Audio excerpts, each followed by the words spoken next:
ഇനി ആരും ചെറുപയർ കറി വെച്ചിട്ടും സുഖിയാൻ ഉണ്ടാക്കിയിട്ടൊന്നും ഇങ്ങനെ കഴിക്കണ്ട കേട്ടോ. ചെറുപയർ കൊണ്ട് ഇതുപോലെ ഒരു ഐറ്റങ്ങൾ ഉണ്ടാക്കുകയാണെന്നുണ്ടെങ്കിൽ പിന്നെ ചെറുപയർ വീട്ടിൽ നിന്ന് നിങ്ങൾ വട്ടിറക്കൂല. കാരണം എന്താ വെച്ചാൽ നമ്മൾ ചെറുപയർ കൊണ്ട് എന്ത് ചെയ്യുകയാണെങ്കിലും കുറച്ച് സമയം പിടിക്കും. വേവിച്ചും അങ്ങനെ ഇങ്ങനെയൊക്കെ ആയിട്ട് സമയം പിടിക്കും, വെള്ളത്തിലിട്ട് കുതിർക്കണം. പക്ഷേ ഈ ഒരു റെസിപ്പി തയ്യാറാക്കാൻ വേണ്ടിയിട്ട് നമുക്ക് വെള്ളത്തിലിടാനോ കുതിർക്കാനോ കുക്കറിലിട്ട് വേവിക്കാനോ ഒന്നും നിൽക്കാതെ വളരെ പെട്ടെന്ന് ചെയ്തെടുക്കാൻ പറ്റുന്ന നല്ലൊരു അടിപൊളി, അതും ഹെൽത്തി ആയിട്ട് ഒരു തുള്ളി എണ്ണയോ ഓയിലോ നെയ്യോ ഒന്നും ചേർക്കാതെ ഇനി ഇത് കഴിക്കുകയാണെങ്കിലോ ഭയങ്കര രുചിയാണ് കേട്ടോ. അപ്പോൾ ഇത് ഉണ്ടാക്കാൻ വേണ്ടിയിട്ട് ഞാനിപ്പോൾ ഒരു 1/2 കപ്പ് ചെറുപയറാണ് എടുക്കുന്നത്. ഈ ചെറുപയർ ഞാൻ 1/2 കപ്പ് എടുക്കാനുള്ള കാരണം എന്താ വെച്ചാൽ ഇതിലേക്ക് നമ്മൾ 1/2 കപ്പ് റവയും കൂടി എടുത്തിട്ട് വറുക്കുന്നുണ്ട്. അപ്പോൾ അതുകൊണ്ടാണ് ഞാൻ 1/2 കപ്പ് ആക്കിയത്. ഇനിയിപ്പോൾ റവ നിങ്ങളടുത്ത് ഇല്ലെങ്കിൽ റവക്ക് പകരം കൂടി കുറച്ചും കൂടെ 1/2 കപ്പും കൂടി ചെറുപയർ തന്നെ എടുത്തോളിട്ടാ. അപ്പോൾ ഇനിയിപ്പോൾ റവ ആകുമ്പോൾ എന്താ പറയുക, നമുക്ക് ഈ ഒരു റെസിപ്പിക്ക് ഒരു വെറൈറ്റി രുചി കിട്ടും ഈ റവയും ചെറുപയരും കൂടെ അങ്ങോട്ട് ചേരുമ്പോൾ. അപ്പോൾ അതുകൊണ്ടാണ് ഞാൻ റവയും കൂടി എടുത്തത്. അപ്പോൾ ഏതായാലും ആ ഒരു ചെറുപയർ ഒരു ഏകദേശം ഒരു 2 മിനിറ്റോളം ഹൈ ഫ്ലെയിമിൽ വെക്കുകയാണെങ്കിൽ 2 മിനിറ്റോളം വറുക്കുമ്പോഴേക്കും ചെറുപയർ നന്നായിട്ട് വറവായിട്ട് വരും. അതല്ല നിങ്ങൾ ലോ ഫ്ലെയിമിലാണെന്നുണ്ടെങ്കിൽ നിങ്ങൾക്ക് ഇളക്കലൊക്കെ കുറച്ച് കുറക്കെങ്കിലും ഒരു 5 മിനിറ്റെങ്കിലും ഇതൊന്ന് വറവായിട്ട് കിട്ടാൻ വേണ്ടിയിട്ട് വരും. അപ്പോൾ ഈ വറവായി കിട്ടാൻ വേണ്ടിയിട്ട് നിങ്ങൾ ഈ വറക്കണ സമയത്ത് നല്ല ചൂടോട് കൂടി നിൽക്കുമ്പോൾ വേറെ നിങ്ങൾ 2 മണി എടുത്തിട്ട് വായിലിട്ടിട്ട് കുറച്ചൊന്നും നോക്കണ്ട കേട്ടോ, കാരണം നല്ലോണം വായ പൊള്ളും. അപ്പോൾ അതുകൊണ്ട് തന്നെ ഇത് വറവായി നമുക്ക് മനസ്സിലാണെന്നുണ്ടെങ്കിൽ ചെറുതായിട്ടൊരു കളർ ചേഞ്ച് ആവുകയും ചെയ്യും, പിന്നെ നല്ലൊരു വറവിൻ്റെ സ്മെല്ല് വരും ചെയ്യും. അപ്പം നമുക്ക് മനസ്സിലാക്കാം ഏകദേശം ചെറുപയർ വറവായിട്ടുണ്ട് എന്നുള്ളത് കേട്ടോ. അങ്ങനെ ചെയ്താൽ മതിയാവും. പിന്നെ ചെറുപയർ വറുക്കണ സമയത്ത് കുറച്ച് വലിയൊരു കടായിലൊക്കെയാണ് ഇതുപോലെ വറുക്കണമെന്നുണ്ടെങ്കിൽ അത് പെട്ടെന്ന് കാരണം എല്ലാ സൈഡിലും നമ്മളിങ്ങനെ ഇളക്കുമ്പോഴൊക്കെ അവിടുത്തെ ചൂടൊക്കെ തട്ടിയിട്ട് പെട്ടെന്ന് തന്നെ നമുക്കിത് വറവായിട്ട് കിട്ടും. അങ്ങനെ ഈ ഒരു ചെറുപയറിന് നല്ലൊരു സ്മെല്ലൊക്കെ വന്ന് വറവായിട്ടുണ്ട്. അതുകൊണ്ട് തന്നെ ഞാൻ ഫ്ലെയിം ഓഫ് ചെയ്തിട്ട് ചെറുപയർ ഞാൻ ചട്ടിയിൽ നിന്ന് മാറ്റിയിട്ടുണ്ട് കേട്ടോ. ഇനി ഈ ഒരു ചട്ടീനെ നല്ല ചൂടുള്ള ചട്ടി ആയതുകൊണ്ട് തന്നെ ഞാനിതിലേക്ക് ഒരു 1/2 കപ്പ് റവ, ഞങ്ങളോട് പറഞ്ഞില്ലേ വറുക്കാനുണ്ടെന്ന്, അപ്പോൾ ഈ ഒരു റവ ഇതിലിട്ടിട്ട് നന്നായിട്ടൊന്ന് വറുത്തെടുക്കണം.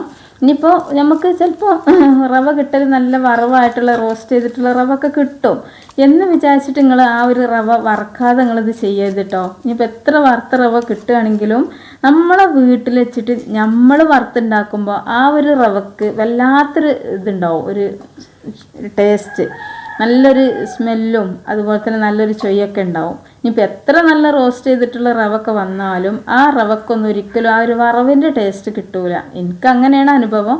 പിന്നെ എന്താ വെച്ചാൽ അപ്പം നമ്മൾ എന്ത് ചെയ്യുക, ഇനിയിപ്പോൾ വറുത്ത റവയാണെങ്കിലും വറുക്കാത്ത റവയാണെങ്കിലും ഒന്ന് ചട്ടിയിൽ വെച്ചിട്ട് ജസ്റ്റ് ഒന്ന് വറുത്തെടുക്കട്ടോ, അത്ര പണിയുള്ളൂ. അങ്ങനെ ഞാൻ ആ റവ വറുത്തതും ഒഴിവാക്കിയതിന് ശേഷം ഇനിയിപ്പോൾ ചട്ടി കഴുകാനോ മോറാനോ ഒന്നും നിൽക്കാതെ ആ ചട്ടിയിലേക്ക് തന്നെ എന്ത് ചെയ്ത് ഒരു ഗ്ലാസ് വെള്ളം ഒഴിച്ചിട്ട് ഒരു അച്ച് ശർക്കരയും ഒരു 2-3 ഈന്തപ്പഴം കൂടി ഇട്ടിട്ടുണ്ട് കേട്ടോ. അതൊന്ന് തിളച്ചിട്ട് നല്ലോണം ഈത്തപ്പഴം വേവും ചെയ്യട്ടെ. ആ ഒരു ടൈം കൊണ്ട് തന്നെ നമ്മളെ ശർക്കര ഒന്ന് ഉരുക്കിയും കിട്ടട്ടെ. അപ്പോൾ ആ ഒരു ടൈമിൽ ഇതാ നമുക്ക് മിക്സിഡ് ആ ഒന്ന് ഉരുക്കിയൊക്കെ ഇങ്ങനെ വരുമ്പോൾ തന്നെ ഏതായാലും നമ്മൾ വെറുതൊക്കെ അല്ലേ. അപ്പോൾ ആ ഒരു ടൈമിൽ മിക്സിഡ് ജാറിൽ ആ ചെറുപയർ ഇപ്പം നന്നായിട്ട് ചൂടാറിയിട്ടുണ്ട് കേട്ടോ. ചൂടാറിയിട്ട് തന്നെ ഒന്ന് പൊടിച്ചെടുക്കണം. ചൂടാറിനതിൻ്റെ മുമ്പ് നിങ്ങൾ പൊടിക്കരുത്. നമ്മൾ മിക്സിഡ് ജാറ് എന്തായാലും ചൂടിൽ പൊടിച്ചാൽ കേടാവും, ഒരുക്കി വരെ പോകും കേട്ടോ. അതിൻ്റെ ആ ഒരു ബ്ലേഡിൻ്റെ ഉള്ളിലൊക്കെ ഉണ്ടാവും വാഷറൊക്കെ, ചെറിയ കുഞ്ഞു കുഞ്ഞു വാഷറുകളുണ്ടാവും. അതൊക്കെ ഓവറായിട്ട് നമ്മൾ ചൂടോടൊക്കെ പൊടിച്ച് കഴിഞ്ഞാൽ അത് ചൂടായി ഉരുക്കി പോകും. പിന്നെ നമ്മൾ വിചാരിച്ച രീതിയിൽ മിക്സിൻ്റെ ജാറ് വർക്ക് ചെയ്യൂല. അപ്പോൾ അതൊക്കെ നല്ലോണം ശ്രദ്ധിക്കുക.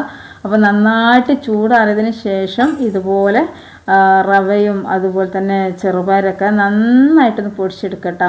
മിക്സിൻ്റെ ചെറിയ ജാറിന് എടുത്തോളൂ വേണ്ടി ഈ ചെറുപയറൊക്കെ പൊടിക്കാൻ വേണ്ടിയിട്ട്, അപ്പോഴാണത് ശരിക്കും ഒന്ന് പൊടിഞ്ഞ് കിട്ടുള്ളൂ. അങ്ങനെ അത് രണ്ടും വറുത്ത് വെച്ചതിന് ശേഷം ഇതാ അപ്പോഴേക്കും നമ്മളെ ഇതൊക്കെ നല്ലോണം ചക്കരൊക്കെ നന്നായിട്ട് ഉരുകിയിട്ടുണ്ട്. ശർക്കര ഇതിൽ കാണുന്നില്ലല്ലോ, അത് ഉരുകിയതാണ്.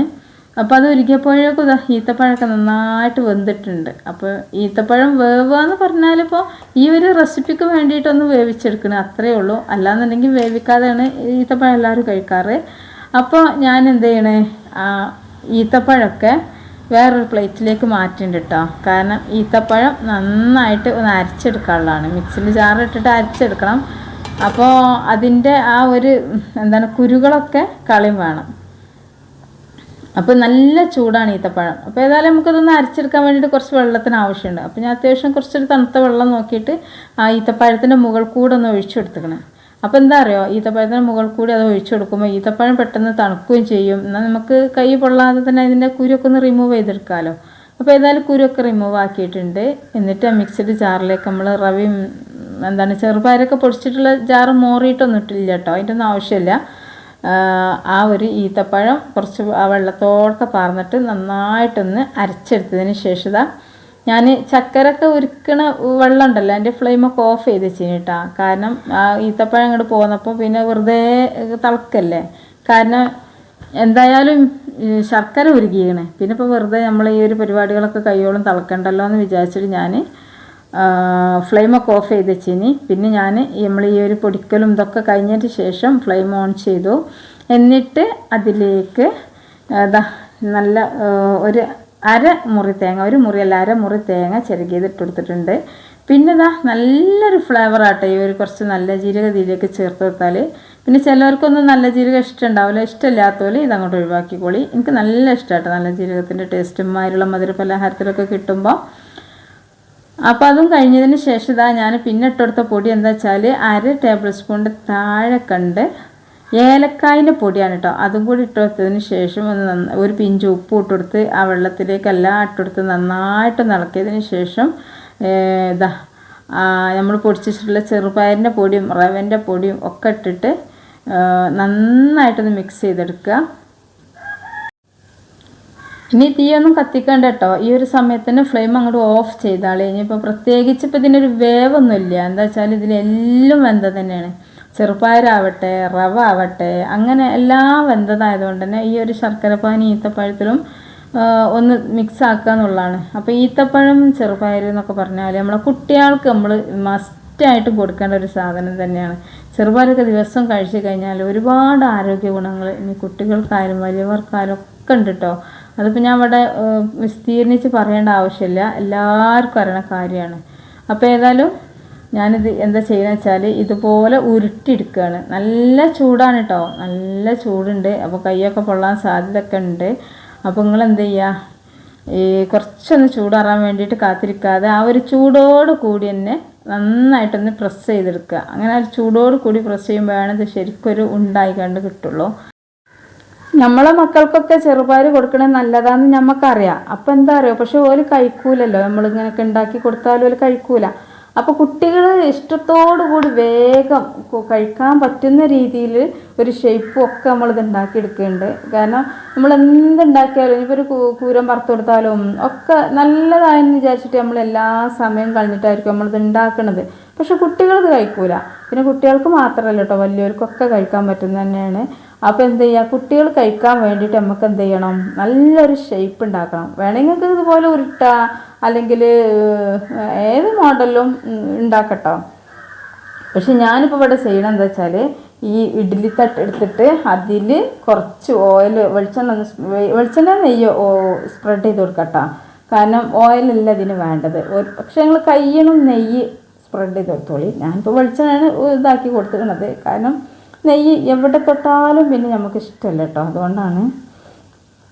അപ്പോൾ എന്ത് ചെയ്യുക, നെയ്യ് ഈ ഒരു ഇഡ്ഡലി തട്ടിലൊക്കെ ഒന്നിങ്ങനെ പരറ്റി കൊടുത്താൽ നമ്മൾ ഈ ഉരുള ഉരുട്ടിയിട്ട് അത് ഇവിടെ പ്രസ് ചെയ്യുമ്പോൾ അതിന്മേൽ പിടിക്കൂല, അതുകൊണ്ടാണ്. അപ്പോൾ കുറച്ചൊന്ന് എല്ലാ ഇതിലും പരറ്റിയതിന് ശേഷം ഇതുപോലെ ഞാൻ വലിയ 2 ഈച്ച ഉരുള എടുത്തിക്കണം കേട്ടോ. ആ ഉരുള എടുക്കുമ്പോൾ അങ്ങനെ നമുക്ക് പോണ മാതിരിയും വെള്ളം ഒരു നനവ് കുറവൊക്കെ ആയിട്ട് തോന്നുകയാണെന്നുണ്ടെങ്കിൽ എന്ത് ചെയ്യുക, കുറച്ച് ഇത്തിരി നെയ്യ്, പശുവിൻ്റെ നെയ്യ് എടുത്തിട്ട് ഇതിലൊന്ന് കുഴച്ചെടുത്താൽ മതി. അപ്പോൾ നല്ലൊരു പശായിട്ട് നല്ല സോഫ്റ്റായിട്ട് നമുക്കിത് നല്ല മട്ടത്തിൽ തന്നെ യോജിച്ച് കിട്ടും. അപ്പോൾ ഞാനിപ്പോൾ അതൊന്നും ചെയ്തിട്ടില്ല. എനിക്ക് അത്യാവശ്യം വെള്ളം ശർക്കരപ്പാനി തന്നെ ഇതിലുണ്ടേനി. കാരണം നമ്മൾ ഈത്തപ്പഴം അരച്ചപ്പോൾ കുറച്ച് വെള്ളം ഒഴിച്ചിട്ടുണ്ടേനി. പിന്നെ ഈത്തപ്പഴം അരച്ച മിക്സിൻ്റെ ജാറും ഒരു ലേശം വെള്ളം ഒഴിച്ചിട്ട് ചുഴറ്റിയിട്ടുണ്ട്. അപ്പോൾ ഇതെല്ലാം കൂടി അപ്പോൾ ശർക്കരപ്പാനി മാത്രമല്ല, ഒരു അര ഗ്ലാസ്സോളം വെള്ളം വേറെയും ചെന്നതുകൊണ്ട് തന്നെ ഈ ഒരു ഇതിൽ അത്യാവശ്യം വെള്ളത്തിൻ്റെ അംശമുണ്ട് കേട്ടോ. അപ്പോൾ നല്ലോണം അതുപോലെ കണ്ടപ്പോൾ നല്ലൊരു ഇഡ്ഡലി പോലല്ലേ. അപ്പോൾ കുട്ടികൾക്കൊക്കെ ഇത് സ്കൂളിൽ വരുന്ന സമയത്തൊക്കെ നമ്മളിപ്പോൾ ഇങ്ങനത്തെ ഒക്കെ നല്ല രസമുള്ളതൊക്കെ കിട്ടിയാൽ വേഗം അടിച്ചു മാറ്റും. പക്ഷെ കുട്ടികൾക്ക് എന്ന് പറഞ്ഞാൽ ഇത് എന്താ അപ്പോൾ ഇത് എനിക്ക് വേണ്ട, പൊടി വേണ്ട അങ്ങനെയൊക്കെ പറയും. അപ്പോൾ നമ്മളെന്താ ചെയ്യുക, ഇതുപോലെ നല്ല ഷേപ്പാക്കി ഇങ്ങോട്ട് കുട്ടികൾക്ക് കൊടുത്തു കഴിഞ്ഞാൽ അവർ ഇതിൽ നിന്ന് എത്ര എണ്ണം വേണമെങ്കിലും എടുത്ത് കഴിക്കും. കുട്ടികളൊക്കെ എന്ന് പറഞ്ഞാൽ നമ്മൾ ആ ഒരു രീതിയിൽ ചെയ്യുമ്പോഴാണ് അവർ കഴിക്കുക.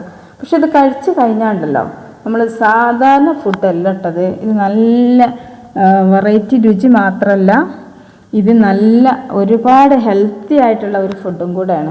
നിങ്ങൾക്ക് ഇതിക്ക് വേണമെങ്കിൽ അണ്ടിപ്പരിപ്പ്, ബദാം, പിസ്ത ഒക്കെ ഒന്ന് വറുത്ത് ഇട്ട് കൊടുക്കട്ടോ. എന്നിട്ട് ഇതിൽ ഈ ഒരു ഇതൊക്കെ ചെറുപയറൊക്കെ പൊടിക്കുന്ന സമയത്ത് കൂട്ടിയാൽ മതി. അപ്പോൾ ഒന്നും കൂടെ ഹെൽത്തി ആയിട്ടിരിക്കും. അപ്പോൾ അത് കണ്ടില്ലേ, കാണാൻ തന്നെ നല്ല ഭംഗിയില്ലേ, എന്നാൽ കഴിക്കാനും നല്ല രുചിയാണ് കേട്ടോ. അപ്പോൾ ഇതെല്ലാവരും ഒന്ന് ട്രൈ ചെയ്ത് നോക്കുക. അസ്സലാം.